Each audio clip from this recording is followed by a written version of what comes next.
Ma'am, Handak laiba Thagi tarot card reading happen yung minarase Handak laiba tha hairagadi December month se ko December se tang kun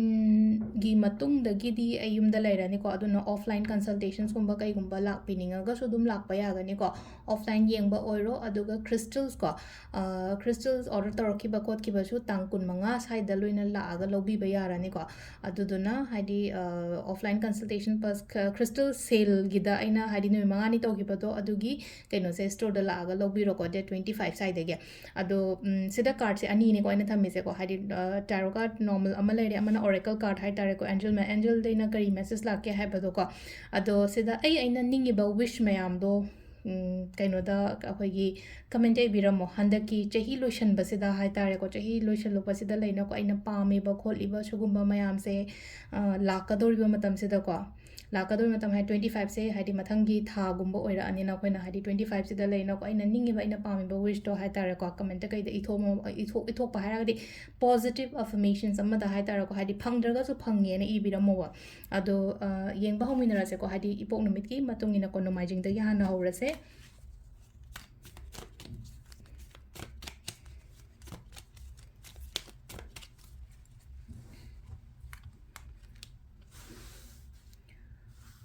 तो card से सीधा ले रे को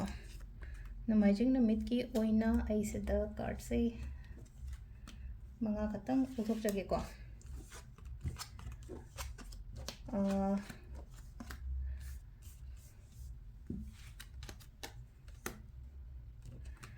सीधा Laiba card सिंग से मतुंग इना हाई तारे को एते जे पुले खुमजन करगे हाइदी केनो तौरे खतंग मैसअप ओइरे को पोट सिंग से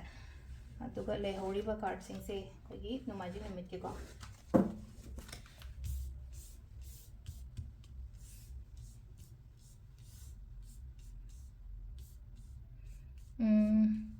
खितंग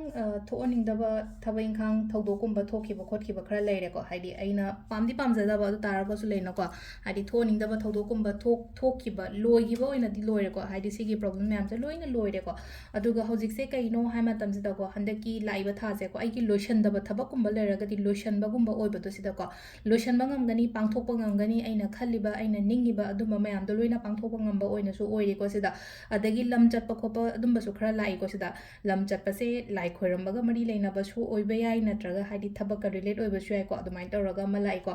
aduga ishagi oina hai tare ko haidi lakadori matam January sida 2025 natraga haidi sum leina ko January gumba kai gumba sida ai keno ma tawge na khalli ba jese tawge na khalli ba poche ko sungodi hodri ko hoge na ti khallaga lei ko silei se ko handak ti hai ba gi adumai na tawra ko ado sida leina ko haidi na hangai aina sung taw taw da pot ama natraga haidi aido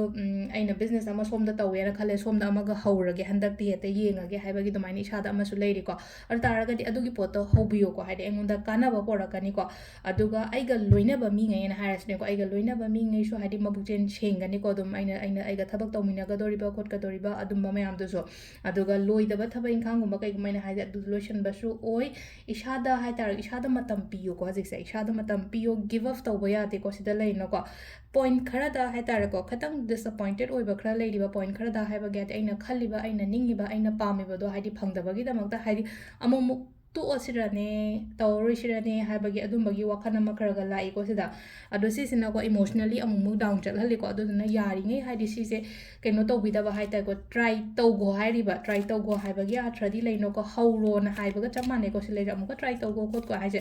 isada matam piyo ko isada matam pibiyo phajana aduga ne ko paisa nu sa kai ka leino ko aina di honaraga hai tare ko silai se kamai to ge hai kanje aina di hona ba aina hona raga su leino ko mina mana than gano ko samna ha thabak se aina di dum hona raga ne maina khara ga tawbo yarong ngani ba soidana haidi aina di dum hona ba ko hona raga song sai mana lorom dai da natraga haidi keno torom dai da haidi ammi ma da ta chakhiba natraga haidi mi ma do ne ta chongjalakpani khangde amane dai tawni ba ko aduna khitang singbiyo ko aduga kogi angel message taina lai ba se kaino ko purity and like ko first da ko aduna always trust your intuitions ko intuitions hari nangi thamoina nangi khaliba poto hai tare ko pa nangna ningi ba poto adu do follow to biyo basida aduga sida light ama lae ko haidi lambi ama kari ama soidana mangal ama kai ama engonda soiden lakani ko haidi lakadori matam sida haidi light ama hai tare ko haidi white light ama lae ko white light sina kaino hai matam da ai do protected tobigani hai tare ko haidi protected hai bagi atradi ai do ngapi ba shen bi ba hai tare ko silaise ko aduduna haidi sum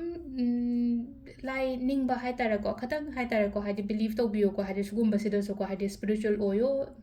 religious na te ko spiritual oyo hai bani ko religious hai ragadi adu dharma ada dharma hai bagi adu maina mayam ama lai adu kataya de ada kataya de spiritual oi ba hai ragadi ko ai kem katraga so ai tumina phamaga aina gari thong na na khangde na traga thabak tong tong na di khangde shor ningja ba do yana ko spiritual oyo hai na se haidi lambi masa mathan dai shor sina ai gi damak ta lambi shoidana pirakani ba ko adu sida laire khoi gi aham bagi ko kaino gi oina ko numaijing gi oina adom mathang gi ko kaino gi yengminarase among ningdo ka bagi ko mathang gi sena ningdo ka ba numit ke mu yengminarase ko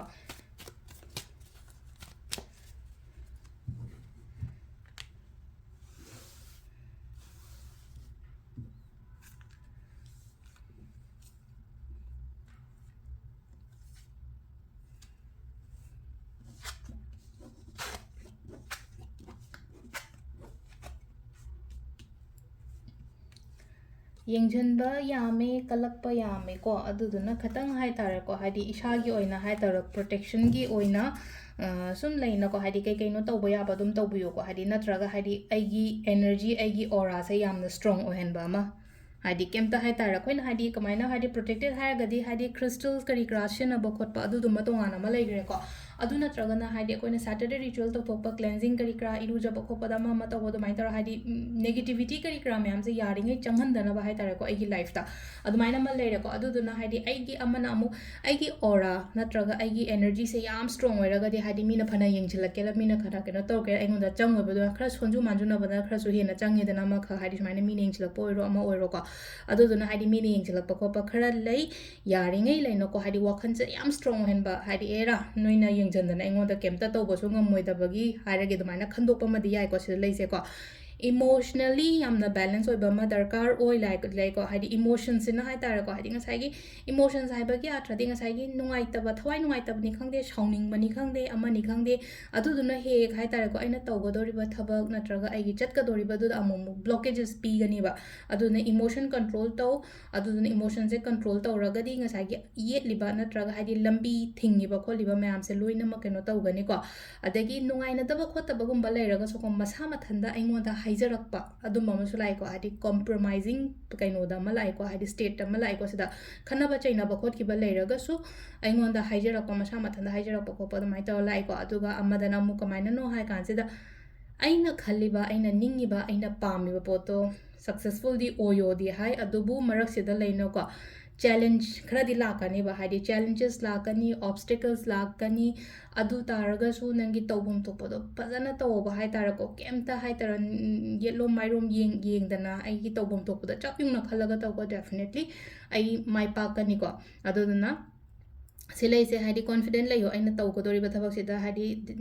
soidana aina mai pakani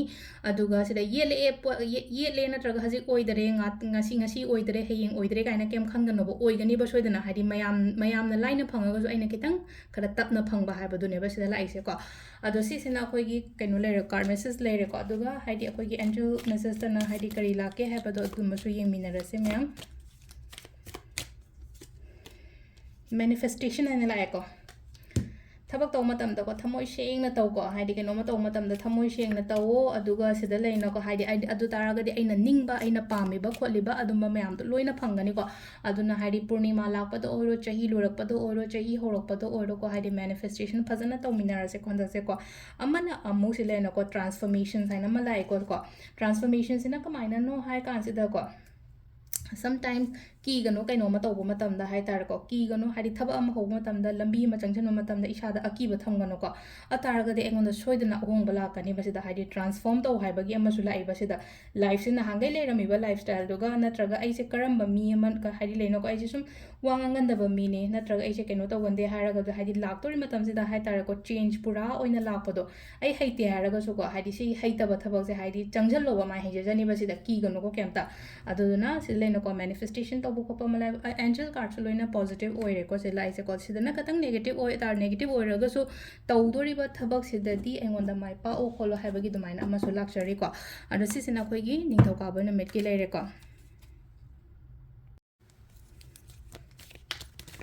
mathang gi sina khoi gi leiba ko pa na met ki mu yeng minarase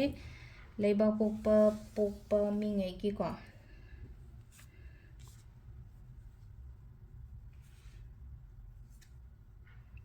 December month kamaina taugadage habado adu yengse ko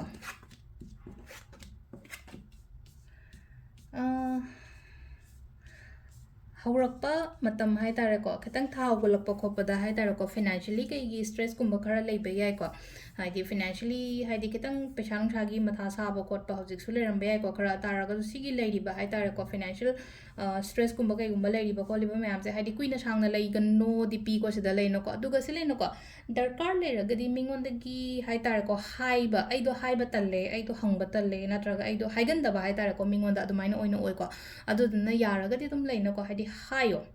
haidi si mi sida hai tare ko mongdagi logadabo oiro mongdagi help oiro natraga haidi mangonda haiba matamda thokani na khallaga di ko hayo ngasagi ithanda hai tare ko aidi haiba talle na matha sa leido shu pudi ngatang hai tare ko haidi mi do laaga ngasai financially khatangi wana te ko si je ko any kind of help ko aina je aingonda tension gumba kai gumba le na khallaga di adumaina gumba tobiba ko adagi khara amadana aise kainoma start toge na so khalli ko sida aina kai tha mani sida aise kainoma haurage handakti sigi haudoriba potse aingonda kana gadrane aingonda kana roidrane haibagi ningjing mangjing na ba ma tawraga leiriba don adu sida leino ko taw sigi potse tawbiyo nang na je khalliba potto haidara pangthok piyo ko haidi aingonda atu pangthok ko matamda aingonda kana ba yamna lakani ba sida aina khalliba potto dagi hena kaino toropa ko aduna problems kumba haidara ko blockages leibra hairagadi blockages leite ko blockages loishalakpa oina oi ko akoi gi leapo popo ngai gi oina hairagadi blockages loishalakpa hairagadi nahangai haidi mathaga tension ga dum sadana khotana leragadi adugi tension matha kari kra sugumba mayam se adudagi tholakpa oina oi ko hojiki oina hairagadi ko tensions leitaba stress leira mena khalase stress kumba kai kumba do dum bodo amta leitaba khotaba dumai tawraga lai aduga amana leina ko hadi mai pakpa masula ibasida aina kaino mai na hauge na khaliba poto hauraga di engonda mai pakpa mangol oiba silai je haita ko 3 of cups se hadi positive energies positive card ne basida tawruba thabain khang ta mai pakpa samna habada ko harjin ko hadi tawru khuding makta mangol oire habadu ne banga hadi sum leina ko mana so khando wa khanjeng ka leina ko hadi sum mina haina bado na hai ai se tawru gumta daw ya te heta hai min ko adu hai de so bode ko hadi ai se tawru khuding makta hai tare ko loina yare phare haina adumaina sigi potse oina haiba tamo basi so switch word makhalamani ko switch word makhalamani di kamaina no hai kanjeda koina sum kaino tabode chindung ille sum haina no ko afabado oina hairaga oina chindung ilan seba hadi ngasai gi tawrubuda yadare hairagadi aduduna chindung illa sung ya roibadu sorpodi leino ko aina tawru khuding makta loina phare ko loina mai pa ai ko loina yare ko hadi oidraga su oibagi hana ngango sumai taro isana ngangjaraga hadi afabado laina ko aina tawru khuding mo loin phare hadi yare da hana dagi hairagadi yam phagale da haina dumaina khan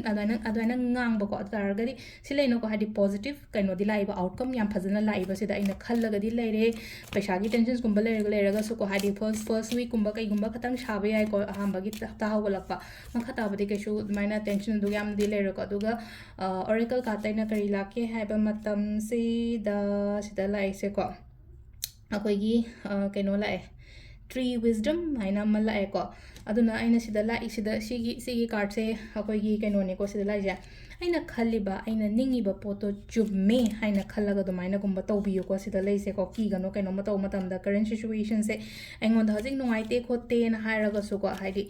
sisu life phase amane ko kashu tawroi ko engon da gi chat khini ko haina dumaina khanbiba ko abundance lai ko abundance hairaga di lanthum changakpa khopa ama adumba mayam do oina ko aduna prepare oyo yam haji se haidi kaino ma soidana engon da haitare ko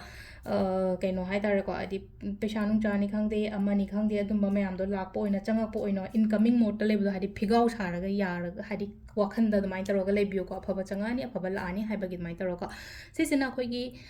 kaino gi lere ko leba popa numit gi lere ko mathangi yumja kaisa gi minarase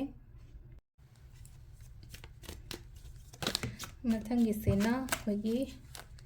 yumja kaisa popa mi nge gi ko ꯌꯨꯝꯖ ꯀꯩꯁꯥ ꯄꯣꯛꯄ ꯃꯤꯉꯩꯒꯤ December month ꯀꯃꯥꯏꯅ ꯇꯧꯒꯗꯒꯦ ꯌꯨꯝꯖ ꯀꯩꯁꯥ ꯀꯣ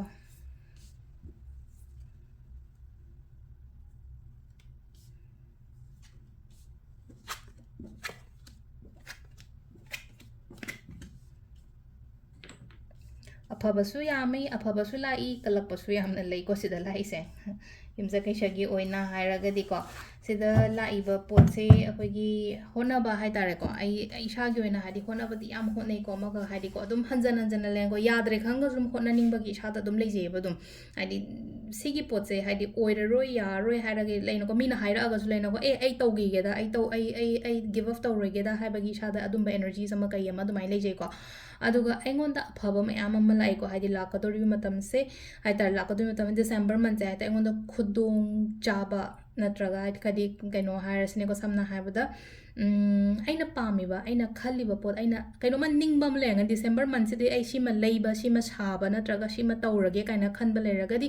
ꯑꯗꯨꯒꯤ ꯄꯣꯠꯇꯣ ꯍꯥꯏꯇꯥꯔꯦꯀꯣ ꯁꯣꯝꯅ ꯈꯟꯕꯤꯔꯤꯕ ꯄꯣꯠꯇꯣ ꯑꯩꯉꯣꯟꯗ ꯐꯪꯕ ꯑꯣꯏꯅ ꯑꯣꯏꯀꯣ ꯍꯥꯏꯗꯤ ꯗꯦꯁꯇꯤꯅꯤꯗꯣ ꯍꯥꯏꯇꯥꯔꯦꯀꯣ ꯁꯝꯅ ꯍꯥꯏꯔꯕꯗ ꯑꯩꯅ ꯈꯜꯂꯤꯕ ꯑꯩꯅ ꯅꯤꯡꯉꯤꯕ ꯑꯩ ꯁꯤ ꯌꯧꯗ ꯌꯥꯗꯦ ꯁꯤ ꯐꯪꯗ ꯌꯥꯗꯦ ꯍꯥꯏꯅ ꯈꯜꯂꯒꯗꯤ ꯑꯗꯨꯒꯤ ꯄꯣꯠꯇꯣ ꯑꯩꯉꯣꯟꯗ ꯐꯪꯕꯁꯨ ꯑꯣꯏ ꯗꯥꯎꯁꯨ ꯌꯥꯒꯅꯤꯀꯣ ꯒꯨꯗ ꯂꯛ ꯑꯃ ꯇꯔꯛꯅ ꯂꯥꯛꯏꯀꯣ ꯌꯥꯝ ꯁꯦꯡꯅ ꯍꯥꯏꯔꯒꯗꯤ ꯑꯩꯈꯣꯏꯒꯤ ꯀꯩꯅꯣꯁꯦꯀꯣ ꯍꯥꯏꯗꯤ ꯇꯁꯦꯡꯅ ꯒꯨꯗ ꯂꯛꯀꯤ ꯃꯦꯁꯦꯖ ꯑꯃ ꯌꯥꯝ ꯐꯖꯅ ꯂꯥꯛꯑꯦ ꯁꯤꯗ ꯑꯗꯨꯅ ꯍꯥꯏꯗꯤ ꯇꯧꯔꯨꯕ ꯊꯕꯛ ꯏꯪꯈꯥꯡꯗ ꯗꯥꯎ ꯌꯥꯒꯅꯤ ꯀꯩꯅꯣꯁꯦꯀꯣ ꯑꯩꯈꯣꯏꯒꯤ ꯗꯤꯁꯦꯝꯕꯔ ꯃꯟꯊꯁꯦꯀꯣ ꯑꯗꯨꯒ ꯁꯤ ꯈꯛꯇꯪꯁꯨ ꯅꯠꯇꯅꯀꯣ ꯑꯩꯉꯣꯟꯗ ꯍꯥꯏꯇꯥꯔꯦꯀꯣ ꯑꯅꯧꯕ ꯊꯕꯛ ꯏꯪꯈꯥꯡꯅꯤ ꯈꯪꯗꯦ ꯅꯠꯇ꯭ꯔꯒ ꯑꯅꯧꯕ ꯔꯤꯂꯦꯁꯟꯁꯤꯞꯅꯤ ꯈꯪꯗꯦ ꯅꯠꯇ꯭ꯔꯒ ꯑꯅꯧꯕ ꯀꯩꯅꯣ ꯍꯥꯏꯔꯁꯤꯅꯦꯀꯣ ꯑꯩꯈꯣꯏꯒꯤ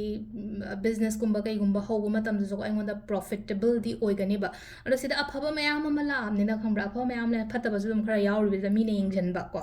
ꯃꯤꯅ ꯌꯦꯡꯁꯤꯟꯕ ꯈꯣꯠꯆꯟꯕ ꯑꯃ ꯑꯗꯨꯃꯥꯏꯅ ꯈꯔꯗꯤ ꯇꯧꯔꯤꯀꯣ ꯑꯗꯨꯅ ꯌꯦꯡꯁꯤꯟꯕ ꯈꯣꯠꯆꯟꯕꯁꯦ ꯑꯗꯨꯝ ꯁꯤꯗꯤ ꯑꯗꯨꯝ ꯍꯧꯅꯁꯥꯅꯤ ꯍꯥꯏꯗꯤ ꯐꯔꯒꯗꯤ ꯃꯁꯥꯅ ꯌꯦꯡꯁꯤꯟꯕꯅꯦꯀꯣ ꯃꯌꯥꯝ ꯆꯪꯗꯅ ꯑꯗꯨꯅꯤꯀꯣ ꯁꯤꯅ ꯑꯗꯨꯃꯥꯏꯅ ꯈꯟꯗꯣꯛꯄꯤꯌꯣ ꯍꯥꯏꯗꯤ ꯑꯩꯅ ꯀꯩꯁꯨ ꯑꯣꯏꯗꯕ ꯀꯦꯝ ꯑꯣꯏꯗꯕ ꯃꯤ ꯑꯃ ꯑꯣꯏꯔꯝꯃꯒꯗꯤ ꯀꯅꯥꯝꯇ ꯌꯦꯡꯁꯤꯜꯂꯣꯏꯅꯀꯣ ꯑꯗꯣ ꯑꯩ ꯐꯗꯅ ꯑꯩ ꯃꯌꯥꯝꯗꯒꯤ ꯈꯤꯇꯪ ꯃꯣꯏꯗꯒꯤ ꯈꯤꯇꯪ ꯍꯦꯟꯗꯅ ꯑꯩꯉꯣꯟꯗ ꯌꯦꯡꯁꯤꯜꯂꯤꯅꯤꯀꯣ ꯍꯥꯏꯅ ꯑꯗꯨꯃꯥꯏꯅ ꯑꯣꯏꯅ ꯐꯟ ꯑꯣꯏꯅ ꯈꯟꯗꯣꯛꯄꯤꯌꯣ ꯁꯤꯗꯀꯣ ꯌꯦꯡꯁꯤꯟꯕꯕꯨꯗꯤ ꯈꯔ ꯂꯩ ꯑꯗꯨꯅ ꯌꯦꯡꯁꯤꯟꯕꯒꯤ ꯑꯣꯏꯅ ꯈꯤꯇꯪ ꯂꯩꯅꯀꯣ ꯁꯤꯗ ꯃꯤꯅ ꯌꯦꯡꯁꯤꯟꯗꯅꯕ ꯂꯩꯅꯀꯣ ꯕ꯭ꯂꯦꯛ ꯊ꯭ꯔꯦꯗꯀꯨꯝꯕ ꯁꯤꯒꯦꯔꯥ ꯍꯥꯏꯗꯤ ꯂꯪ ꯑꯃꯨꯕꯒꯨꯝꯕ ꯈꯨꯗꯥꯡꯗ ꯀꯩꯗ ꯁꯤꯕꯁꯦ ꯍꯥꯏꯗꯤ ꯃꯤꯒꯤ ꯃꯤꯠꯌꯦꯡꯗꯩ ꯉꯥꯛꯊꯣꯛꯏꯅꯀꯣ ꯈ꯭ꯔꯤꯁꯇꯜ ꯁꯤꯒꯦꯔꯥ ꯈꯣꯠꯀꯦꯔꯥꯀꯣ ꯑꯗꯨꯃꯥꯏꯅꯒꯨꯝꯕ ꯂꯩꯅꯀꯣ ꯑꯗꯨꯝꯕ ꯍꯥꯏꯗꯤ ꯏꯚꯤꯜ ꯑꯥꯏꯒꯤ ꯀꯔꯤꯒꯤ ꯃꯌꯥꯝ ꯕ꯭ꯂꯦꯛ ꯇꯔꯃꯂꯤꯟꯒꯨꯝꯕ ꯀꯩꯒꯨꯝꯕ ꯁꯤꯒꯨꯝꯕ ꯃꯌꯥꯝꯁꯦ ꯁꯤꯖꯤꯟꯅꯕꯤꯕ ꯌꯥꯏꯀꯣ ꯑꯗꯣ ꯁꯤꯁꯤꯅ ꯑꯩꯈꯣꯏꯒꯤ ꯀꯩꯅꯣ ꯂꯩꯔꯦꯀꯣ ꯑꯗꯣ ꯑꯣꯔꯦꯀꯜꯒꯤ ꯑꯦꯟꯖꯦꯜ ꯃꯦꯁꯦꯁꯇꯩꯅ ꯀꯩꯅꯣ ꯂꯥꯛꯑꯦ ꯁꯤꯗ ꯂꯥꯛꯑꯦꯀꯣ ꯍꯥꯏꯗꯤ ꯄ꯭ꯔꯣꯇꯦꯛ ꯌꯣꯔ ꯗ꯭ꯔꯤꯝꯁ ꯍꯥꯏꯅ ꯂꯥꯛꯑꯦꯀꯣ ꯑꯍꯥꯟꯕꯗꯀꯣ ꯏꯁꯥꯅ ꯍꯥꯏꯇꯥꯔꯦꯀꯣ ꯑꯩꯅ ꯈꯜꯂꯤꯕ ꯑꯩꯅ ꯀꯩꯅꯣ ꯇꯧꯔꯤꯕ ꯄꯣꯠꯇꯣ ꯍꯥꯏꯇꯥꯔꯦꯀꯣ ꯍꯥꯏꯗꯣꯛꯀꯅꯣ ꯀꯅꯥꯝꯇꯗ ꯁꯝꯅ ꯍꯥꯏꯔꯕꯗ ꯑꯩꯗ ꯀꯩꯅꯣꯝꯃ ꯍꯥꯏꯇꯥꯔꯦ 25ꯁꯤꯗ ꯑꯩ 2025ꯁꯤꯗ ꯑꯩꯒꯤ ꯗ꯭ꯔꯤꯝ ꯑꯃ ꯑꯩ ꯒꯣꯜ ꯑꯃ ꯀꯔꯤ ꯑꯃ ꯑꯩꯅ ꯁꯦꯠ ꯇꯧꯋꯦꯅ ꯍꯥꯏꯔꯒꯗꯤꯀꯣ ꯑꯗꯨꯗ ꯈꯤꯇꯪ ꯍꯥꯏꯇꯥꯔꯦꯀꯣ ꯌꯥꯝꯅ ꯃꯔꯨ ꯑꯣꯏꯅ ꯌꯥꯝꯅ ꯁꯦꯀ꯭ꯔꯦꯇꯤꯞ ꯑꯣꯏꯅꯒꯨꯝꯕ ꯊꯝꯕꯤꯌꯣꯀꯣ ꯁꯤꯁꯦ ꯀꯅꯥꯝꯇꯗ ꯗꯤꯁꯀ꯭ꯂꯣꯁꯀꯨꯝꯕ ꯇꯧꯕꯤꯗꯕ ꯍꯥꯏꯇꯥꯔꯦꯀꯣ ꯑꯗꯨꯒ ꯑꯃꯅꯀꯣ ꯍꯥꯏꯗꯤ ꯃꯨꯟꯒꯤ ꯑꯦꯅꯔꯖꯤꯁ ꯑꯃ ꯂꯥꯛꯑꯦꯀꯣ ꯃꯨꯟꯒꯤ ꯑꯦꯅꯔꯖꯤꯁ ꯑꯃ ꯂꯥꯛꯄꯁꯦ ꯑꯃꯁꯤ ꯂꯩꯅꯀꯣ ꯀꯟꯐ꯭ꯌꯨꯖꯟꯒꯨꯝꯕ ꯀꯩꯒꯨꯝꯕ ꯆꯠꯀꯅꯨꯀꯣ ꯌꯥꯝ ꯁꯦꯡꯅ ꯍꯥꯏꯔꯀꯥꯟꯗꯀꯣ ꯀꯩꯅꯣꯝꯃ ꯇꯧꯕ ꯃꯇꯝꯗ ꯀꯟꯐ꯭ꯌꯨꯖ ꯆꯠꯀꯅꯣ ꯋꯥꯈꯜꯁꯦ ꯌꯥꯝ ꯀꯥꯝ ꯑꯣꯏꯍꯧꯀꯣ ꯍꯥꯏꯗꯤ ꯏꯃꯣꯁꯟꯁ ꯀꯔꯤ ꯀꯔꯥ ꯁꯤꯒꯨꯝꯕ ꯃꯌꯥꯝꯁꯦ ꯀꯟꯇ꯭ꯔꯣꯜ ꯊꯝꯃꯣꯀꯣ ꯑꯗꯨꯒ ꯄ꯭ꯂꯁ ꯑꯩꯈꯣꯏꯒꯤ ꯐꯨꯜ ꯃꯨꯟ ꯅ꯭ꯌꯨ ꯃꯨꯟꯒꯨꯝꯕ ꯂꯥꯛꯄ ꯃꯇꯝꯗꯀꯣ ꯍꯥꯏꯗꯤ ꯃꯦꯅꯤꯐꯦꯁꯇꯦꯁꯟꯒꯨꯝꯕ ꯀꯩꯒꯨꯝꯕ ꯑꯗꯨꯃꯥꯏꯅꯁꯨ ꯇꯧꯕꯤꯌꯨꯀꯣ ꯑꯗꯣ ꯁꯤꯁꯤꯅ ꯑꯩꯈꯣꯏꯒꯤ ꯌꯨꯝꯖ ꯀꯩꯁꯥ ꯅꯨꯃꯤꯠꯀꯤ ꯂꯩꯔꯦꯀꯣ ꯃꯊꯪꯒꯤ ꯀꯩꯅꯣꯒꯤ ꯑꯃꯨꯛ ꯌꯦꯡꯃꯤꯟꯅꯔꯁꯤ ꯁꯒꯣꯜꯁꯦꯟ ꯅꯨꯃꯤꯠꯀꯤ ꯑꯃꯨꯛ ꯌꯦꯡꯃꯤꯟꯅꯔꯁꯤ ꯃꯌꯥꯝ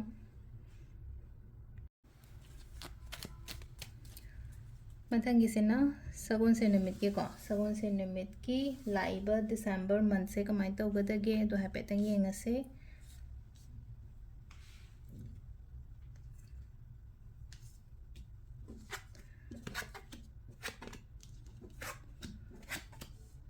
ꯃꯤ ꯄꯨꯟꯕ ꯈꯣꯠꯄ ꯑꯗꯨꯝ ꯈꯔ ꯂꯩꯀꯣ ꯁꯤꯗ ꯃꯤ ꯄꯨꯟꯕꯒꯨꯝꯕꯁꯨ ꯈꯔ ꯂꯩ ꯑꯗꯨꯒ ꯑꯃꯅ ꯑꯩꯈꯣꯏꯒꯤ ꯀꯩꯅꯣ ꯍꯥꯏꯔꯁꯤꯅꯦꯀꯣ ꯄꯟꯕ ꯌꯦꯠꯄꯅ ꯍꯥꯏꯔꯁꯤꯅꯦꯀꯣ ꯁꯝꯅ ꯍꯥꯏꯔꯕꯗ ꯀꯩꯅꯣꯝꯃ ꯑꯌꯦꯠ ꯑꯄꯟꯒꯨꯝꯕ ꯀꯩꯒꯨꯝꯕ ꯑꯗꯨꯃꯥꯏꯅ ꯂꯩ ꯀꯥꯏꯅ ꯈꯜꯂꯒꯗꯤꯀꯣ ꯍꯥꯏꯗꯤ ꯁꯤꯒꯤ ꯌꯦꯠꯄ ꯄꯟꯕ ꯅꯠꯇ꯭ꯔꯒ ꯍꯥꯏꯇꯥꯔꯦꯀꯣ ꯑꯩꯅ ꯀꯨꯏꯅꯒ ꯆꯌꯦꯠꯅꯔꯒ ꯂꯩꯕ ꯊꯕꯛ ꯑꯣꯏꯔꯒꯗꯤ ꯍꯟꯗꯛꯀꯤ ꯗꯤꯁꯦꯝꯕꯔ ꯃꯟꯊꯁꯤꯗ ꯍꯥꯏꯇꯥꯔꯦꯀꯣ ꯂꯈꯥꯏ ꯇꯥꯕ ꯅꯠꯇ꯭ꯔꯒ ꯍꯥꯏꯗꯤ ꯋꯥꯗꯣ ꯂꯣꯏꯁꯤꯟꯅꯕ ꯈꯣꯠꯆꯟꯅꯕ ꯑꯗꯨꯃꯥꯏꯅ ꯑꯣꯏꯅ ꯑꯣꯏꯔꯤꯀꯣ ꯑꯗꯣ ꯉꯁꯥꯏ ꯋꯥꯁꯤ ꯂꯣꯏꯁꯤꯟꯕ ꯃꯇꯝꯗ ꯑꯩꯉꯣꯟꯗ ꯍꯥꯏꯇꯥꯔꯦꯀꯣ ꯑꯩꯉꯣꯟꯗ ꯀꯥꯟꯅꯕꯗꯤ ꯑꯗꯨꯝ ꯂꯥꯛꯀꯅꯤꯀꯣ ꯑꯩꯉꯣꯟꯗ ꯀꯥꯟꯅꯕ ꯍꯥꯏꯔꯒꯗꯤ ꯉꯁꯥꯏꯒꯤ ꯋꯥꯌꯦꯟ ꯑꯃ ꯀꯩ ꯑꯃ ꯇꯧꯕ ꯃꯇꯝꯗ ꯔꯤꯖꯜꯇꯨꯗꯤ ꯑꯩꯒꯤ ꯐꯦꯚꯔꯗ ꯀꯩꯗ ꯑꯗꯨꯃꯥꯏꯅꯒꯨꯝꯕ ꯂꯥꯛꯄꯗꯤ ꯑꯗꯨ ꯄꯤꯔꯤꯕ ꯁꯤꯗ ꯂꯥꯛꯏꯁꯦꯀꯣ ꯃꯃꯥꯡꯒꯤ ꯊꯥ ꯍꯥꯏꯔꯁꯤꯅꯦꯀꯣ ꯃꯃꯥꯡꯒꯤ ꯊꯥ November December month se haide ko haidi finance ta kaida katang hai tara ko waba oina oiram gani ko haidi oiba haidi kitang mirai shu mirai ko haidi lanthum da kaida hai tar mirai ba hai ba gi athradi unnecessary lotion bani khangde amani khangde ko aduduna hai tara ko aingonda handak ti tawrano adugi photo sida ko haidi akoi gi paisa nung sa ga se leno ko mingonda ga pangpi da pitho wa luna khallo hai tar luna tawbi ba samna hai ba da koina paisa se paiba matam da leino ko paiba matam da haidi paisa se haidi bag ta haba matam da kit ka namjan banata ba hai tar ko sometimes haidi paisa se paira ga hai tar ko haidi yamna sisu maru oi ko haidi importance bibi ba do hai tar ko haidi lan se da hai tar ko haidi paisa se importance oi ko haidi ma se yamna values leina hai tar ko adu maina gumba tawbiyo ko haidi bills kari kra haidi paknam da namjan ba khochan ba haidi mirai ba ko oi ba do haidi kitang adum side ta kara mirai gan ko yam sengna hai kan da adu maina gumba lei aduga mirak tinba mi punba khotpa yam piri ko handaki December month se long kai gumba maina lakpa khotpa du oidora kai oidona di khangde ko mirak tinba mi punba khotpa ki na chatpa adagi families kari kran aina leiba khotpa du maina su lai ko khra aduga amana lining bio haidi shorning ko haibadi haidi sum leina ko haidi pot sing se hai tar ko phana laiba pot me am se hai tar ko lambi se haidi kitang na thaira ga chat tana bagi damakta aphaba mayam ama lakoni na aphaba mayam se hai tar ko aingonda shoiba ngamba kemta yaudana ba aphaba se dum leina bagi damakta se leina ko haidi shorjina koida mongonda nijo go sum haidi tek takai da ba khota ba sumaina dum nungai raga leijege ko kaina dumaina khalaga imung manung kari kra yam phajana husband wife angang nubi ke karam phajana leiri ko haidi yum kai gumba lotion ba khochan ba oidoira natraga haidi yum kai shage kaina ga yum saba hogot ba khokot ba dum ba su dum piri ko sida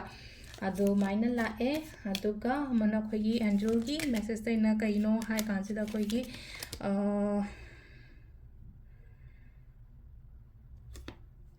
moderation se namala ko khoi first ko moderation se la matam se ko chaba thakpa khotpa ko haidi aphaba khallo aphaba chawo se lai se ko amain toroga lai ko aphaba khalla aphaba chaw hai ba ya thradi kaino ko chaba matam da leino ko haidi kaino ma chinjang ma cha matam se ko haidi phajana nena ta na phamaga chawba leino ko matha sara ga di ko chaba thakpa ko pa ya ta ba su yawi tane he admai se leino ko nupi se phajana phamaga dining table se da magi phamaga se lai se ko dining table se phamaga ma se kaino ma healthy oiba pot ama chari ba duna leino ko aigi chaba thakpa da oiro ama da oiro ko se leino ko phajana haidi shanti da kai da hai tar ko haidi routine ama discipline ama kari ma yamna naibiyo ko aduga mana mathangi la ai pasina ko haidi life energy sena malai ko adu life energy se sila kon tam se da haidi nang se shine tawgada ba mi ne ko na chana thanda hojik kautho oba kenom tawre shine tawgada ba mi ne hai ba ya athadi aingonda me ama kai haidi gun haina harasne ko yawe ba adu to me am do loina hajina pura chapter close tawraga leibagi type ta ma tawe ko haidi atu to haidi kitang knock tawraga hodo haibagi type ni ko se lai se adu sida leire khoi gi kaino gi sisina khoi gi shagun sen numit ki leire ko mathangi ira yumu yeminarase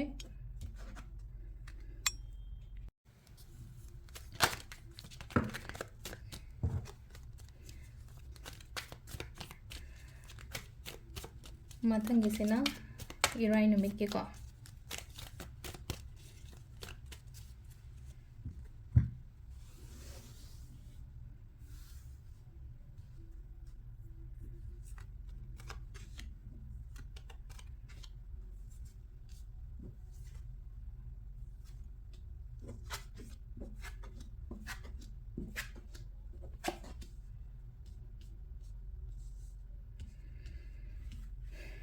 kay no khara ngai raga leire ko se leise ko haidi kitang ngai raga leiri ba pot se khara tappe ko tappa se thamani sida hai tar ko thamani haragadi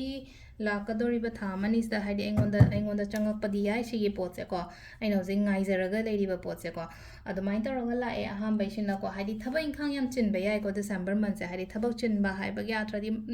loinamak importance nga to oi ba ina tawge na khali ba thaba inkhang mayam se adu khatang suna tana ko aingonda su haidi khudong chaba gumba so ani gumba la aga haidi ani du dagi aise kadom chat toino lambi se ha ko haidi left ta chatpana phabra natraga right ta chatpana phabra khotpra ha ba ge du mai tawra haidi khanjana ba ko pa dumba so ma so la ko sida clarity budi yamna la kani ko haide ko clarity la kani haiga haibe 25 ta dia mai ta 25 haira ge ding sai gi tha amani khatang le raga di ko haidi nga sai gi aina chamam nari ba aina hajik leina ko haidi khandom ꯈꯪꯗ꯭ꯔꯤꯁꯦ ꯍꯥꯏꯇꯥꯔꯦꯀꯣ ꯍꯥꯏꯗꯤ ꯈꯟꯕꯗꯤ ꯈꯪꯉꯛꯀꯅꯤꯕ ꯁꯤꯗ ꯂꯩꯅꯀꯣ ꯍꯥꯏꯗꯤ ꯁꯤꯗ ꯁ꯭ꯇ꯭ꯔꯦꯁꯀꯨꯝꯕ ꯌꯥꯝ ꯂꯩꯌꯦ ꯏꯁꯥꯒꯤ ꯑꯣꯏꯅ ꯍꯥꯏꯇꯥꯔꯦ ꯇꯦꯟꯁꯟ ꯁ꯭ꯇ꯭ꯔꯦꯁꯀꯨꯝꯕ ꯃꯌꯥꯝ ꯂꯩꯕꯁꯤꯅꯀꯣ ꯍꯥꯏꯗꯤ ꯋꯥꯈꯜ ꯊꯣꯛꯇꯕꯗꯣ ꯑꯗꯨꯃꯥꯏꯅ ꯑꯣꯏꯔꯦꯕ ꯗꯤꯁꯤஷꯟ ꯃꯦꯀꯤꯡꯒꯨꯝꯕꯗ ꯍꯥꯏꯇꯥꯔꯦꯀꯣ ꯂꯣꯏꯅꯃꯛ ꯃꯊꯥ ꯁꯥꯔꯒꯗꯤ ꯂꯣꯏꯅ ꯂꯝꯕꯤꯗꯣ ꯕ꯭ꯂꯣꯛ ꯇꯧꯋꯤꯗꯅ ꯑꯃꯨꯛꯀ ꯍꯥꯏꯗꯤ ꯕꯨꯙꯤ ꯂꯧꯁꯤꯡ ꯀꯩꯝꯇ ꯊꯣꯛꯇꯦꯅ ꯑꯗꯨꯅ ꯍꯥꯏꯗꯤ ꯁꯤꯗ ꯂꯩꯅꯀꯣ ꯁ꯭ꯇ꯭ꯔꯦꯁꯀꯨꯝꯕ ꯀꯩꯒꯨꯝꯕꯁꯦ ꯌꯥꯔꯤꯉꯩ ꯈꯔ ꯔꯤꯂꯤꯁ ꯇꯧꯍꯜꯂꯣ ꯈꯔ ꯔꯤꯂꯤꯁ ꯇꯧꯍꯜꯂꯣ ꯑꯗꯨꯒ ꯇꯨꯝꯕ ꯆꯥꯕ ꯈꯣꯠꯄ ꯁꯤꯒꯨꯝꯕ ꯃꯌꯥꯝꯁꯦ ꯆꯥꯡ ꯈꯇꯪ ꯅꯥꯏꯕꯤꯌꯨꯀꯣ ꯅꯥꯗꯅꯕ ꯍꯣꯠꯅꯕꯤꯌꯨꯀꯣ ꯍꯥꯏꯗꯤ ꯍꯛꯆꯥꯡꯒꯨꯝꯕ ꯀꯩꯒꯨꯝꯕ ꯈꯤꯇꯪ ꯅꯨꯡꯉꯥꯏꯇꯕ ꯈꯣꯠꯇꯕ ꯑꯗꯨꯃꯥꯏꯅꯒꯨꯝꯕ ꯂꯩꯕ ꯌꯥꯏ ꯑꯗꯨꯒ ꯑꯃꯅ ꯂꯩꯅꯀꯣ ꯍꯥꯏꯗꯤ ꯐꯤꯅꯥꯟꯁꯀꯤ ꯀꯩꯒꯤ ꯃꯇꯥꯡꯗ ꯍꯥꯏꯔꯁꯤꯅꯦꯀꯣ ꯄꯩꯁꯥ ꯅꯨꯡꯁꯥꯒꯤ ꯃꯇꯥꯡꯁꯤꯅ ꯑꯃꯨꯛ ꯀꯃꯥꯏꯅ ꯍꯥꯏꯗꯤ ꯍꯧꯒꯠꯂꯛꯄ ꯃꯟꯁꯤꯒꯤ ꯑꯩꯈꯣꯏꯒꯤ ꯑꯍꯥꯟꯕ ꯍꯞꯇꯥꯒꯨꯝꯕ ꯀꯩꯒꯨꯝꯕ ꯍꯥꯏꯇꯥꯔꯦꯀꯣ ꯄꯩꯁꯥꯒꯤ ꯀꯩꯒꯤ ꯇꯦꯟꯁꯟꯁꯀꯨꯝꯕ ꯀꯩꯒꯨꯝꯕ ꯈꯔ ꯂꯩꯕ ꯌꯥꯏꯀꯣ ꯑꯗꯣ ꯐꯕꯨꯗꯤ ꯐꯒꯅꯤ ꯑꯩꯅ ꯍꯥꯏꯕ ꯑꯩꯅ ꯆꯪꯁꯤꯟꯕ ꯑꯃꯗꯤ ꯆꯪꯉꯦ ꯁꯝꯅ ꯍꯥꯏꯔꯕꯗ ꯍꯥꯏꯗꯤ ꯑꯩꯁꯦ ꯗꯔꯀꯥꯔ ꯂꯩꯌꯦ ꯑꯗꯨꯒ ꯑꯩꯁꯦ ꯀꯅꯥꯝꯇ ꯂꯝꯕꯤ ꯑꯃꯇ ꯂꯩꯇ꯭ꯔꯦ ꯍꯥꯏꯔꯒꯗꯤ ꯃꯤꯉꯣꯟꯗꯒꯤ ꯍꯦꯜꯞ ꯂꯧꯕꯗ ꯀꯥꯏꯕ ꯀꯩꯝꯇ ꯂꯩꯇꯦꯀꯣ ꯁꯤꯗ ꯃꯤꯉꯣꯟꯗꯒꯤ ꯑꯣꯏꯔꯣ ꯑꯩꯒꯤ ꯄꯥꯔꯠꯅꯔꯗ ꯋꯥꯔꯤ ꯁꯥꯕꯅꯤ ꯈꯪꯗꯦ ꯑꯃꯅꯤ ꯈꯪꯗꯦ ꯑꯗꯨꯃꯥꯏꯅꯒꯨꯝꯕ ꯇꯧꯔꯒꯀꯣ ꯑꯗꯨꯒ ꯑꯃꯅ ꯑꯃꯨꯛ ꯂꯩꯁꯦꯀꯣ ꯍꯥꯏꯗꯤ ꯀ꯭ꯂꯦꯔꯤꯇꯤꯗꯤ ꯌꯥꯝꯅ ꯂꯥꯛꯀꯅꯤ ꯍꯥꯏꯗꯤ ꯁꯤ ꯂꯩꯅꯀꯣ ꯑꯩꯅ ꯀ꯭ꯂꯦꯔꯤꯇꯤ ꯂꯥꯛꯀꯅꯤ ꯂꯣꯏꯅꯃꯛ ꯏꯅꯧ ꯅꯧꯅ ꯍꯥꯏꯇꯥꯔꯦ ꯍꯧꯒꯠꯂꯛꯄ ꯆꯍꯤꯁꯤꯗ ꯑꯅꯧꯕ ꯃꯌꯥꯝ ꯑꯃ ꯄꯨꯔꯒ ꯂꯥꯛꯄ ꯍꯥꯏꯇꯥꯔꯦꯀꯣ ꯔꯤꯅ꯭ꯌꯨ ꯔꯤꯐ꯭ꯔꯦꯁꯀꯨꯝꯕ ꯀꯩꯒꯨꯝꯕ ꯑꯗꯨꯝꯕꯁꯨ ꯑꯗꯨꯝ ꯂꯥꯛꯏꯀꯣ ꯂꯥꯛꯄꯗꯤ ꯑꯗꯨꯗꯨꯅ ꯁꯤꯗ ꯈꯟꯖꯜꯂꯤꯕꯁꯦ ꯍꯥꯏꯇꯥꯔꯦꯀꯣ ꯍꯥꯏꯗꯤ ꯁꯤꯗ ꯈꯟꯖꯟꯕ ꯍꯥꯏꯗꯤ ꯁ꯭ꯇ꯭ꯔꯦꯁꯀꯨꯝꯕ ꯂꯩꯔꯤꯕ ꯅꯠꯇ꯭ꯔꯒ unnecessary ꯊꯣꯠꯁꯀꯨꯝꯕ ꯀꯩꯒꯨꯝꯕ ꯂꯥꯛꯏꯕ ꯃꯌꯥꯝꯁꯦꯀꯣ ꯈꯤꯇꯪ ꯇꯧꯕ ꯃꯇꯝꯗ ꯈꯔ ꯍꯦꯟꯅꯁꯨ ꯍꯦꯛꯇ ꯈꯟꯖꯟꯒꯜꯂꯦꯕ ꯏꯁꯥꯒꯤ ꯑꯣꯏꯅ ꯑꯗꯨꯗꯨꯅ ꯑꯗꯨꯒꯤ ꯄꯣꯠꯇꯨꯃ ꯊꯥꯗꯣꯛꯄꯤꯌꯣ ꯈꯇꯪ ꯍꯥꯏꯗꯤ ꯁꯤꯆꯨꯋꯦꯁꯟꯁ ꯅꯠꯇ꯭ꯔꯒ ꯑꯩꯉꯣꯟꯗ ꯍꯧꯖꯤꯛ ꯂꯩꯔꯤꯕꯁꯦ ꯑꯗꯨ ꯌꯥꯝꯅ ꯐꯠꯇꯦ ꯍꯥꯏꯕꯗꯤ ꯌꯥꯔꯣꯏꯕ ꯑꯩꯉꯣꯟꯗꯒꯤ ꯍꯦꯟꯅꯁꯨ ꯋꯥꯕ ꯃꯌꯥꯝ ꯑꯃ ꯂꯩꯔꯤ ꯀꯩꯅꯣ ꯃꯣꯏꯒꯤꯁꯨ ꯈꯜꯂꯣ ꯈꯔ ꯍꯥꯏꯗꯤ ꯑꯩ ꯈꯇꯪ ꯅꯠꯇꯦꯕ ꯋꯥꯔꯤꯁꯦ ꯑꯃꯨꯛꯀ ꯑꯗꯨꯗꯨꯅ ꯍꯥꯏꯗꯤ ꯑꯩꯒꯤꯅ ꯈꯤꯇꯪ ꯇꯧꯕ ꯃꯇꯝꯗ ꯑꯩꯅ ꯈꯔ ꯍꯦꯟꯅ ꯈꯟꯖꯟꯕ ꯈꯣꯠꯆꯟꯕ ꯑꯗꯨꯃꯥꯏꯅ ꯍꯦꯛ ꯂꯥꯛꯏꯕꯁꯤ ꯂꯩꯁꯦꯀꯣ ꯁꯤ ꯂꯥꯛꯑꯦꯀꯣ ꯁꯣꯂꯤꯇ꯭ꯌꯨꯠ ꯍꯥꯏꯅ ꯂꯥꯛꯑꯦꯀꯣ ꯏꯊꯟꯗꯒ ꯂꯩꯊꯣꯛꯑꯣ ꯍꯥꯏꯕꯒꯤ ꯍꯥꯏꯗꯤꯀꯣ ꯖꯁ ꯕꯤ ꯑꯂꯣꯟ ꯑꯥꯏꯁꯣꯂꯦꯠ ꯇꯧꯔꯒ ꯂꯩꯌꯣ ꯏꯁꯥꯁꯦ ꯍꯥꯏꯇꯥꯔꯦꯀꯣ ꯃꯤꯔꯛꯀꯨꯝꯕ ꯇꯤꯟꯗ ꯌꯥꯗꯦ ꯈꯣꯠꯇ ꯌꯥꯗꯦ ꯍꯥꯏꯕ ꯑꯗꯨꯃꯥꯏꯅ ꯂꯩꯇꯦꯀꯣ ꯀꯩꯁꯨ ꯁꯤꯁꯤꯅ ꯍꯥꯏꯇꯥꯔꯦꯀꯣ ꯍꯥꯏꯗꯤ ꯁꯤꯗ ꯑꯩꯒꯤ ꯏꯅꯔ ꯄꯤꯁ ꯌꯥꯝꯅ ꯐꯪꯒꯅꯤꯕ ꯍꯥꯏꯗꯤ ꯃꯌꯥꯝꯗꯒꯤ ꯂꯣꯏꯅꯃꯛ ꯂꯩꯅꯀꯣ ꯃꯤꯒꯨꯝꯕ ꯄꯨꯟꯗꯕ ꯈꯣꯠꯇꯕ ꯌꯥꯝ ꯀꯥ ꯍꯦꯟꯅ ꯆꯠꯊꯣꯛꯇꯕ ꯍꯥꯏꯔꯁꯤꯅꯦꯀꯣ ꯃꯤꯁꯦ ꯀꯩꯅꯣ ꯇꯧꯗꯕꯤꯗꯅ ꯍꯥꯏꯔ ꯁꯤꯗ ꯂꯥꯛꯏꯁꯦꯀꯣ ꯑꯥꯏꯁꯣꯂꯦꯠ ꯇꯧꯔꯒ ꯂꯩꯕ ꯑꯗꯨꯒ ꯅꯁꯥꯗ ꯃꯇꯝ ꯄꯤꯖꯧ ꯍꯥꯏꯅ ꯍꯥꯏꯔꯤꯕꯁꯤꯗ ꯅꯁꯥꯗ ꯃꯇꯝ ꯄꯤꯌꯣ ꯈꯇꯪ ꯀꯩ ꯍꯥꯏꯅꯤ ꯁꯥꯟꯇꯤ ꯂꯩꯕ ꯖꯒꯥꯒꯨꯝꯕ ꯀꯩꯒꯨꯝꯕꯗꯒ ꯑꯗꯨꯃꯥꯏꯅꯒꯨꯝꯕ ꯆꯠꯄꯤꯕꯀꯣ ꯑꯗꯣ ꯁꯤꯁꯤꯅ ꯑꯩꯈꯣꯏꯒꯤ ꯑꯍꯥꯟꯕꯒꯤ ꯀꯩꯅꯣꯒꯤ ꯂꯩꯔꯦꯀꯣ ꯑꯣꯔꯦꯀꯜ ꯀꯩꯅꯣꯒꯤꯀꯣ ꯑꯃꯅ ꯖꯔꯅꯤ ꯑꯃ ꯂꯥꯛꯑꯦꯀꯣ ꯖꯔꯅꯤ ꯍꯥꯏꯔꯒꯗꯤ ꯇ꯭ꯔꯥꯚꯦꯂꯤꯡꯒꯨꯝꯕ ꯀꯩꯒꯨꯝꯕ ꯉꯝꯃꯒꯗꯤ ꯆꯠꯄꯤꯌꯣ ꯈꯇꯪ ꯍꯥꯏꯗꯤ ꯂꯝ ꯆꯠꯄ ꯈꯣꯠꯄ ꯍꯥꯏꯇꯥꯔꯦꯀꯣ ꯀꯩꯅꯣꯅꯦ ꯅ꯭ꯌꯨ ꯌꯔ ꯕꯥꯏ ꯕꯥꯏ ꯍꯥꯏꯕꯗꯨꯝ ꯑꯣꯏꯔꯛꯑꯅꯤꯀꯣ ꯍꯟꯗꯛꯀꯤ ꯊꯥꯁꯦ ꯑꯗꯨꯗꯨꯅ ꯍꯥꯏꯗꯤ ꯈꯤꯇꯪ ꯄ꯭ꯔꯤꯄꯦꯌꯔ ꯇꯧꯋꯣ ꯍꯥꯏꯇꯥꯔꯦꯀꯣ ꯑꯩꯁꯦ ꯈꯤꯇꯪ ꯀꯣꯏꯊꯣꯛꯎꯒꯦ ꯅꯠꯇ꯭ꯔꯒ ꯑꯁꯥꯏꯕꯨꯛ ꯆꯠꯂꯨꯒꯦ ꯅꯠꯇ꯭ꯔꯒ ꯑꯁꯤ ꯂꯝꯁꯤꯕꯨꯛꯇꯪ ꯆꯠꯊꯣꯛꯎꯒꯦ ꯈꯣꯠꯇꯣꯛꯎꯒꯦ ꯍꯥꯏꯗꯤ ꯖꯔꯅꯤ ꯂꯥꯛꯑꯣ ꯍꯥꯏꯁꯦ ꯇ꯭ꯔꯥꯚꯦꯂꯤꯡꯒꯨꯝꯕ ꯀꯩꯒꯨꯝꯕ ꯆꯠꯄ ꯃꯇꯝꯗ ꯑꯩꯉꯣꯟꯗ ꯑꯃꯨꯛꯀ ꯍꯦꯟꯅ ꯍꯥꯏꯇꯥꯔꯦꯀꯣ ꯁꯤ ꯂꯥꯛꯏꯖꯩ ꯁꯤꯗꯗꯤ ꯄꯦꯛ ꯌꯣꯔ ꯄꯥꯁꯄꯣꯔꯠ ꯅꯥꯎ ꯀꯥꯏꯅ ꯂꯥꯛꯏꯕꯁꯤꯗ ꯁꯤ ꯀꯥꯔꯠꯁꯤꯗ ꯍꯥꯏꯔꯒꯗꯤ ꯍꯥꯏꯗꯤ ꯑꯗꯨꯅ ꯉꯝꯃꯒꯗꯤ ꯑꯔꯥꯞꯄꯗ ꯆꯠꯀꯦꯔꯥ ꯉꯝꯗ꯭ꯔꯒꯅ ꯑꯗꯨꯝ ꯑꯅꯛꯄ ꯃꯌꯥꯗꯒ ꯂꯩꯅꯀꯣ ꯑꯗꯨꯃꯥꯏꯅꯒꯨꯝꯕ ꯆꯠꯄꯤꯔꯣ ꯌꯨꯝꯗꯒꯤ ꯊꯣꯛꯑꯣ ꯈꯇꯪ ꯃꯇꯝ ꯈꯔ ꯈꯤꯇꯪ ꯃꯇꯦꯛ ꯑꯃ ꯀꯣꯏꯊꯣꯛꯑꯣꯀꯣ ꯁꯤꯁꯤꯅ ꯑꯩꯈꯣꯏꯒꯤ ꯏꯔꯥꯏꯒꯤ ꯂꯩꯔꯦꯀꯣ ꯊꯥꯡꯖꯒꯤ ꯑꯃꯨꯛ ꯌꯦꯡꯃꯤꯟꯅꯔꯁꯦ ꯃꯌꯥꯝ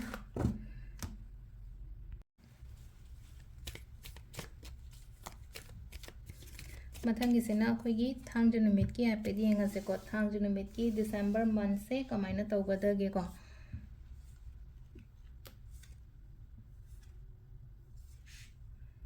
ꯁꯤꯗ ꯂꯩꯔꯦ ꯑꯩꯈꯣꯏꯒꯤ ꯀꯥꯔꯠꯁꯤꯡꯁꯦꯀꯣ ꯗꯤꯁꯦꯝꯕꯔ ꯃꯟꯊꯀꯤ ꯑꯣꯏꯅ ꯊꯥꯡꯖ ꯈꯨꯗꯣꯡꯆꯥꯕꯒꯨꯝꯕ ꯈꯔ ꯂꯥꯛꯀꯅꯤꯀꯣ ꯃꯤꯁ ꯇꯧꯍꯟꯒꯅꯣ ꯌꯥꯔꯤꯉꯩ ꯍꯥꯏꯗꯤ ꯃꯤꯁ ꯇꯧꯍꯟꯒꯅꯣ ꯍꯥꯏꯔꯒꯗꯤ ꯂꯩꯅꯀꯣ ꯍꯥꯏꯗꯤ ꯁꯨꯝ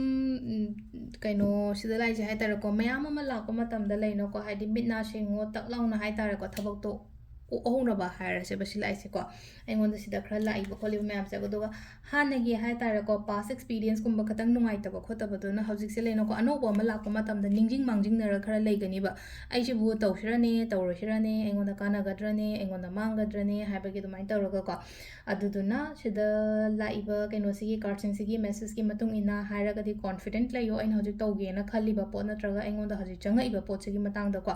ꯊꯧꯅꯥ ꯂꯩꯌꯣ ꯑꯗꯨꯒ ꯍꯥꯏꯗꯤ ꯃꯅꯨꯡꯗ ꯉꯁꯥꯏ ꯅꯨꯡꯉꯥꯏꯇꯕ ꯈꯣꯠꯇꯕ ꯂꯩꯔꯤꯕ ꯃꯌꯥꯝꯁꯦ ꯍꯥꯏꯇꯥꯔꯦꯀꯣ ꯑꯩꯒꯤ ꯄꯨꯛꯅꯨꯡ ꯍꯥꯏꯗꯤ ꯑꯩꯒꯤ ꯊꯃꯣꯏ ꯃꯅꯨꯡꯁꯤꯗꯅ ꯍꯥꯏꯔꯁꯦ ꯍꯥꯏꯗꯤ ꯑꯩꯒꯤ ꯏꯅꯔ ꯋꯥꯔꯤꯁꯀꯨꯝꯕ ꯀꯩꯒꯨꯝꯕ ꯁꯤꯒꯨꯝꯕ ꯃꯌꯥꯝꯁꯦ ꯖꯁ ꯔꯤꯂꯤꯁ ꯇꯧꯍꯜꯂꯣ ꯍꯥꯏꯀꯣ ꯁꯤꯗꯀꯣ ꯔꯤꯂꯤꯁ ꯇꯧꯍꯜꯂꯣ ꯍꯥꯏꯗꯤ ꯆꯠꯍꯟꯈ꯭ꯔꯣꯕ ꯂꯣꯏꯅꯃꯛ ꯍꯥꯏꯗꯤ ꯂꯦꯠ ꯒꯣ ꯍꯥꯏꯅ ꯍꯥꯏꯁꯦꯀꯣ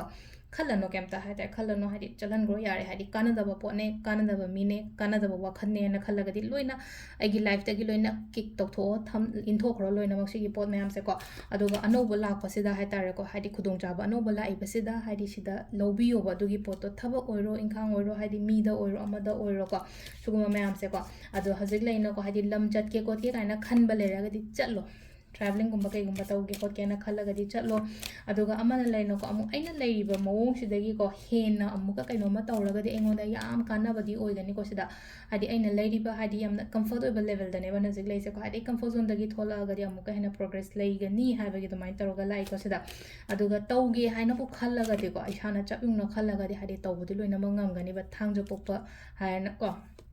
ꯊꯥꯡꯖ ꯄꯣꯛꯄ ꯃꯤꯁꯦ ꯃꯤꯒꯤ ꯑꯗꯨꯝ ꯍꯦꯜꯊ ꯀꯩꯀꯥꯁꯨ ꯇꯧꯅꯤꯡꯒꯅꯤꯀꯣ ꯏꯁꯥꯒꯤ ꯑꯣꯏꯅ ꯑꯗꯨꯗꯨꯅ ꯃꯤꯒꯤ ꯍꯦꯜꯊꯒꯨꯝꯕꯁꯨ ꯇꯧꯀꯣ ꯃꯤꯒꯤ ꯍꯦꯜꯊ ꯇꯧꯕ ꯃꯇꯝꯗ ꯑꯩꯉꯣꯟꯗ ꯑꯃꯨꯛꯀ ꯍꯦꯟꯅꯁꯨ ꯐꯒꯅꯤꯀꯣ ꯁꯤꯁꯤꯅ ꯑꯩꯈꯣꯏꯒꯤ ꯀꯩꯅꯣ ꯂꯩꯔꯦꯀꯣ ꯍꯥꯏꯗꯤ ꯀꯥꯔꯠꯀꯤ ꯃꯦꯁꯦꯖ ꯂꯩꯔꯦ ꯑꯦꯟꯖꯜꯁꯀꯤ ꯃꯦꯁꯦꯖꯇꯅꯀꯣ ꯂꯥꯏꯠ ꯑꯃ ꯂꯥꯛꯏꯀꯣ ꯁꯤ ꯂꯥꯏꯠꯁꯦꯀꯣ ꯂꯥꯏꯠꯁꯦ ꯁꯤ ꯂꯩꯁꯦꯀꯣ ꯍꯥꯏꯗꯤ ꯂꯝꯕꯤ ꯂꯩꯇꯦꯅ ꯈꯜꯂꯁꯦꯕ ꯍꯧꯖꯤꯛꯁꯦ ꯂꯝꯕꯤ ꯑꯝꯇ ꯎꯗꯦ ꯈꯣꯠꯇꯦꯅ ꯍꯥꯏꯔꯒꯗꯤꯀꯣ ꯃꯁꯥ ꯃꯊꯟꯗ ꯏꯁꯣꯔꯅ ꯑꯩꯉꯣꯟꯗ ꯂꯝꯕꯤꯗꯤ ꯄꯤꯔꯛꯑꯣ ꯍꯥꯏꯕꯒꯤ ꯑꯗꯨꯃꯥꯏꯅ ꯇꯧꯔ ꯂꯥꯛꯏꯀꯣ ꯑꯩꯈꯣꯏꯒꯤ ꯑꯣꯔꯦꯀꯜ ꯀꯥꯔꯠꯁꯤꯗꯒꯤ ꯂꯝꯕꯤ ꯑꯃ ꯃꯉꯥꯜ ꯑꯃ ꯗꯤꯔꯦꯛꯁꯟꯁ ꯑꯃ ꯀꯔꯤ ꯑꯃ ꯁꯣꯏꯗꯅ ꯂꯥꯛꯀꯅꯤꯕ ꯑꯗꯨꯒ ꯁꯤꯗ ꯂꯩꯅꯣꯀꯣ ꯁꯤꯗ ꯂꯩ ꯍꯥꯏꯗꯤ ꯀꯝ ꯇꯨꯒꯦꯗꯔ ꯍꯥꯏꯕꯒꯤ ꯑꯗꯨꯃꯥꯏꯅ ꯂꯥꯛꯑꯦꯀꯣ ꯑꯗꯣ ꯁꯤꯗ ꯉꯁꯥꯏꯒꯤ ꯐꯦꯔꯤ ꯃꯌꯥꯝꯁꯦ ꯍꯥꯏꯇꯥꯔꯦꯀꯣ ꯏꯁꯣꯔ ꯃꯌꯥꯝꯁꯦ ꯂꯣꯏ ꯄꯨꯜꯂꯞ ꯄꯨꯟꯁꯤꯜꯂꯒ ꯑꯩꯒꯤꯗꯃꯛꯇ ꯍꯥꯏꯇꯥꯔꯦꯀꯣ ꯀꯩꯅꯣꯝꯃ ꯇꯧꯕꯤꯒꯦ ꯀꯥꯏꯅ ꯈꯟꯕꯗꯣ ꯑꯗꯨꯃꯥꯏꯅ ꯇꯧꯔ ꯑꯗꯨꯝꯕꯒꯤ ꯃꯑꯣꯡꯗ ꯂꯥꯛꯑꯦꯀꯣ ꯁꯤ ꯂꯥꯛꯏꯁꯤꯅꯀꯣ ꯍꯥꯏꯗꯤ ꯃꯣꯏꯁꯦ ꯄꯨꯜꯂꯞ ꯄꯨꯟꯁꯤꯜꯂꯒ ꯍꯥꯏꯇꯥꯔꯦꯀꯣ ꯁꯤꯒꯤ ꯑꯉꯥꯡꯁꯤꯒꯤ ꯅꯠꯇ꯭ꯔꯒ ꯁꯤꯒꯤ ꯃꯤꯁꯤꯒꯤ ꯏꯁꯣꯔꯁꯤꯡꯁꯦ ꯍꯥꯏꯇꯥꯔꯦꯀꯣ ꯏꯁꯣꯔꯁꯤꯡꯁꯦ ꯂꯣꯏ ꯄꯨꯟꯁꯤꯜꯂꯒ ꯍꯥꯏꯗꯤ ꯃꯥꯁꯦ ꯋꯥꯖꯔꯕꯅꯦꯀꯣ ꯅꯠꯇ꯭ꯔꯒ ꯍꯥꯏꯗꯤ ꯃꯥꯁꯦ ꯅꯍꯥꯟꯒꯩ ꯌꯥꯝ ꯍꯣꯠꯅꯖꯔꯒ ꯍꯧꯖꯤꯛꯇꯣ ꯀꯩꯅꯣ ꯂꯩꯇ꯭ꯔꯤꯁꯦ ꯑꯗꯨꯅ ꯑꯩꯈꯣꯏꯅ ꯍꯧꯖꯤꯛ ꯇꯧꯕꯤꯔꯁꯤ ꯈꯣꯠꯄꯤꯔꯁꯤ ꯀꯥꯏꯅ ꯍꯥꯏꯕꯒꯤ ꯃꯑꯣꯡꯅꯦꯕ ꯏꯁꯣꯔꯁꯤꯡꯁꯤꯅ ꯑꯗꯨꯅ ꯁꯝꯇꯥꯏꯝꯁ ꯑꯩꯅ ꯍꯥꯏꯗꯤ ꯁ꯭ꯄꯤꯔꯤꯆꯨꯋꯦꯜ ꯑꯣꯏꯕꯁꯦ ꯐꯕꯅꯦꯀꯣ ꯑꯗꯨꯅ ꯍꯥꯏꯗꯤ ꯅꯤꯡꯉꯣ ꯑꯩꯅ ꯐ꯭ꯔꯤ ꯑꯣꯏꯕ ꯃꯇꯝꯗ ꯏꯁꯣꯔꯁꯦ ꯅꯤꯡꯕꯤꯌꯨꯀꯣ ꯑꯗꯣ ꯁꯤꯗ ꯂꯩꯔꯦ ꯑꯩꯈꯣꯏꯒꯤ ꯍꯟꯗꯛꯀꯤ ꯗꯤꯁꯦꯝꯕꯔ ꯃꯟꯊꯀꯤ ꯀꯥꯔꯠ ꯔꯤꯗꯤꯡꯀꯣ ꯃꯈꯥ ꯇꯥꯕ ꯖꯅꯋꯥꯔꯤꯒꯤ ꯐꯖꯅ ꯖꯅꯋꯥꯔꯤꯗ ꯍꯥꯏꯗꯤ ꯃꯊꯪꯒꯤ ꯆꯍꯤ ꯖꯅꯋꯥꯔꯤ ꯈꯛꯇꯪꯒꯤ ꯋꯥ ꯅꯠꯇꯕꯀꯣ ꯃꯊꯪꯒꯤ 2025ꯀꯤ ꯍꯥꯄꯛꯅꯕ ꯇꯧꯔꯒꯦꯀꯣ ꯊꯨꯅ ꯊꯦꯡꯛ ꯌꯨ